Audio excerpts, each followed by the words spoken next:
Anatomy of Grey. Anatomy of Grey was a really cool show. It was my first one here at Plymouth.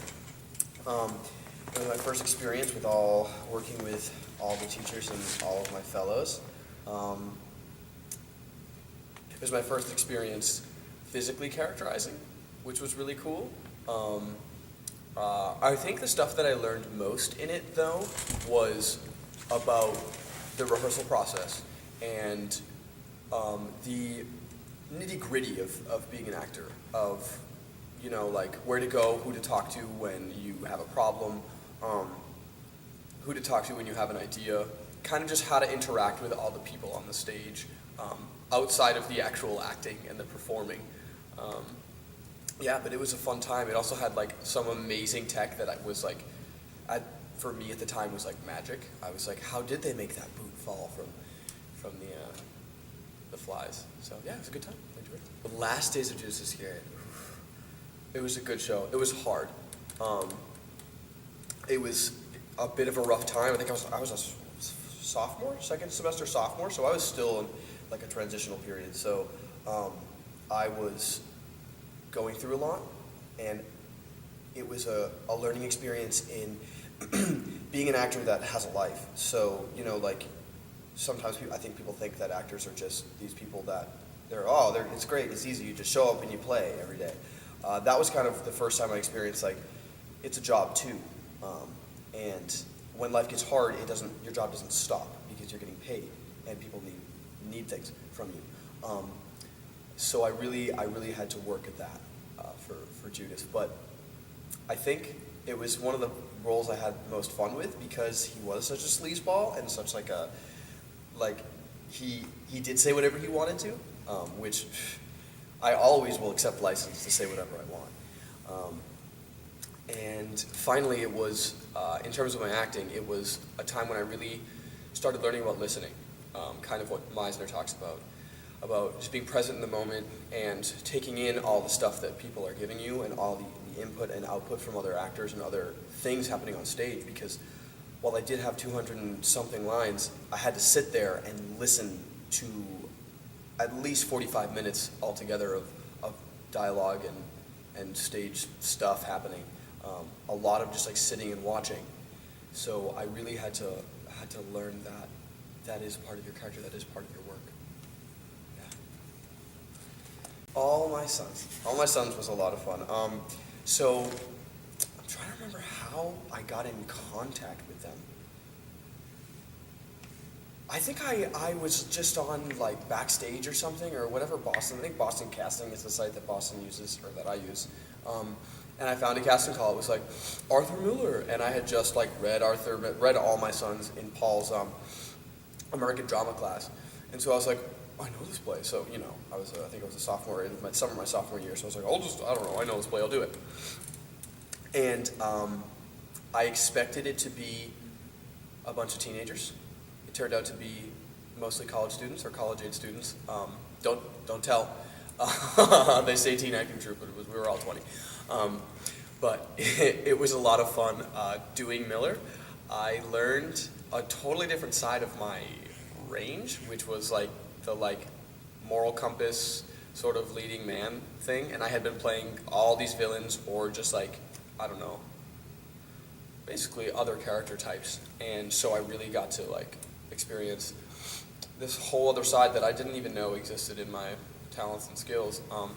I met a bunch of really cool people my age. I think that was the best actor skill that I really got, is I started to meet these people two people in particular who weren't in school.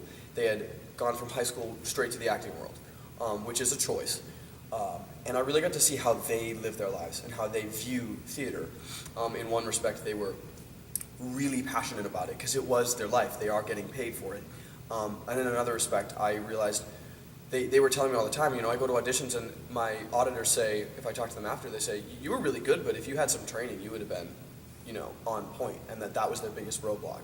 So I started to kind of build this balance in my mind of being a trained actor and being a passionate artist who wants to do it, and the importance of both things in your life. Robin and the Pleasure Men. I won't lie. It was hard. It was the hardest show, the hardest thing I have done in quite a while. It wasn't fun all the time, and that was a reckoning because, sometimes you have, like I said in Judas, sometimes you have bad things happen in your life, and it's just kind of tough to go to work. But when it's like, this is the thing that I find a balance in this. It's what I'm passionate about. I do enjoy and get fulfilled from it, but it also is work. I had a lot of those days where it just is work, where you just go and you know what you have to do and you have to do it. And there were a lot of challenges just getting through those days in The Pleasure Man. But in terms of what I did as an actor, it pushed so many of my boundaries. I had to improvise and write all my own dialogue. I think of myself as a person that thinks a lot. I think about thinking sometimes. For Robin to say, go out there and just improvise. He literally made me go out in the audience and just talk to people. I had to hit on people, which is I'm already terrible at in general. I had to go out there and hit on, oh my gosh, old women, young women, men. It was crazy, and that was really out of my comfort zone. But I kind of got the idea that that's like where the best stuff happens. Tartuffe was awesome. I had so much fun getting familiar with that character.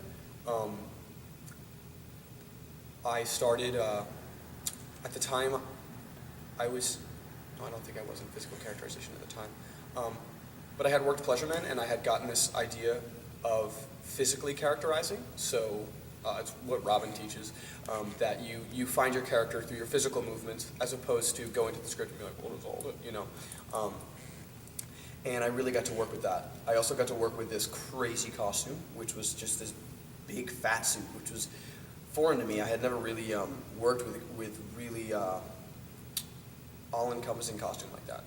That really totally changes your body, changes who you are, and I had so much fun with it.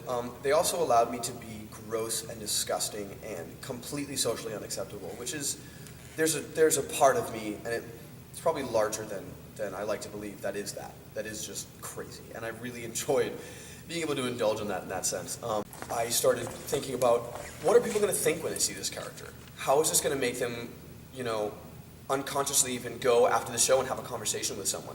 Who is this going to remind them of? I remember having a conversation with John Briggs, the director, and he was like, people should leave the show and say, I know that politician, or I know that pastor, or because Tartuffe is kind of a leader and he's got high status in this society.